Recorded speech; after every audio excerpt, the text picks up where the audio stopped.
Well, that was quite the turnaround, wasn't it? I mean, as soon as the Vince McMahon regime was over and Triple H was in charge, at least in terms of creative, everybody all of a sudden went, hi, that Michael Cole, he's pretty good. And he is. I've always thought he got a bad rap because he has so many plates to juggle or spin or whatever the phrase is, but also he had to deal with somebody shouting in his ear the entire time.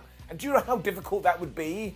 Be like this. Hello, my name be is more entertaining. Come on, do something. What are you doing? Leave me alone. I mean, seriously, I'm start to cry. But now he does have that freedom, and yeah, fans love Michael Cole. Why? Here's why.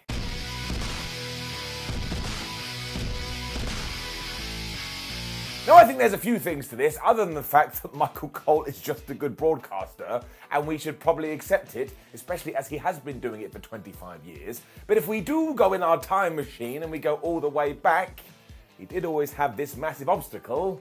He was trying to replace Jim Ross. Now, like anybody who grew up watching wrestling in the 90s, good old JR will always be your favourite commentator. It's the same for me, it's the same for you. I mean, he had so many legendary calls, but also he made you feel all warm and fuzzy in your tum-tum. You'd watch Raw, you'd watch SmackDown, you'd watch a pay-per-view, and there he was like, oh, hello, and it was like, oh, Jim, you're the best. And I will even say that I think Vince McMahon tried to speed up getting rid of him. I mean, he is still commentating now, for goodness sake. So whoever was going to come next was always going to have somewhat of a poison chalice, because straight away, it doesn't even matter if they are the greatest announcer ever.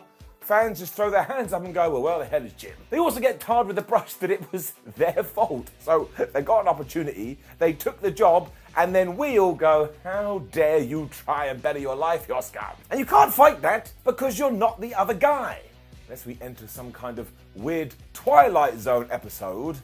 But I've been waiting and it still hasn't happened. So this is just human brains, it's what you're used to, and also when some kind of hero figure does leave your popular television product, you have to look internally as well and realise that time is passing and we're not going to be here for that long, and nobody wants that. So instead, let's get mad and yell at Michael Cole. Always do remember the guy was just doing his job, but there was actually another incident that did go down years ago where everybody started to stroke their chins and go, wait a minute, that is one of the most horrific things I've ever seen on TV. And Michael Cole was a damn hero. Because on the 10th of September 2012, Jerry Lawler did indeed have a heart attack on Raw. Now, he was Michael Cole's broadcast colleague at the time, so Cole saw this, probably had a few seconds where he was like, what the hell was going on?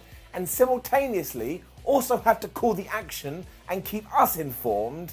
I tell you, a decade has passed and I don't know how he did it. I am happy to admit it, I would have had some kind of meltdown.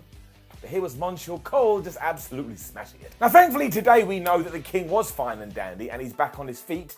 But Mike didn't know that at the time, so he must have been running wild with emotions, and yet he kept his cool. But of course, you could also see that he was absolutely disturbed by this.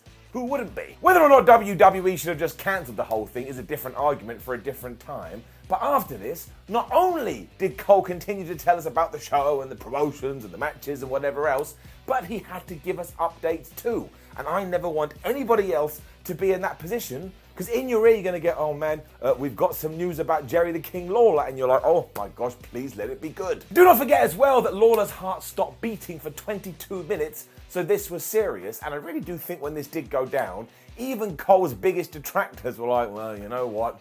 He's far better than I gave him credit for. And the major thing was that Jerry was okay, nothing more important than that.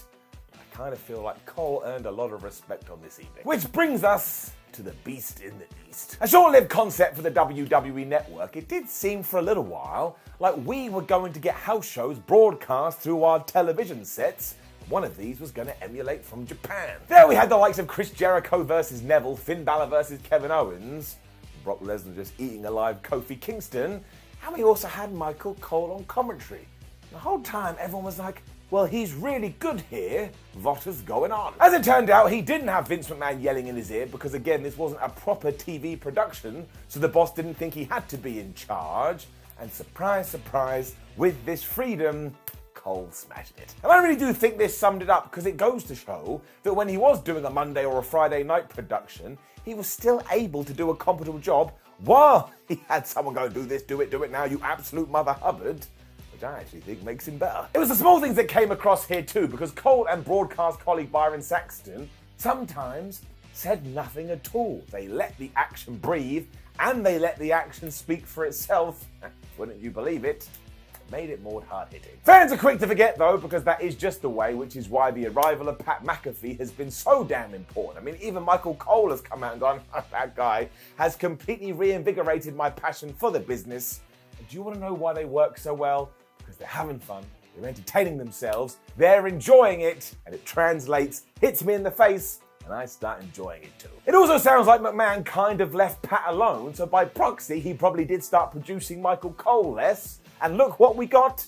Arguably the best team in all of WWE. I mean, seriously, if you want to tell me that McAfee is one of the most entertaining parts of the whole company, I'm not going to argue with that. And a major reason for it is Michael Cole, because again, it zapped him too, and now he's having the time of his life. I mean, Pat McAfee really does come across like a kid watching wrestling for the first time, whereas Michael Cole is like his proud dad, and we always want that.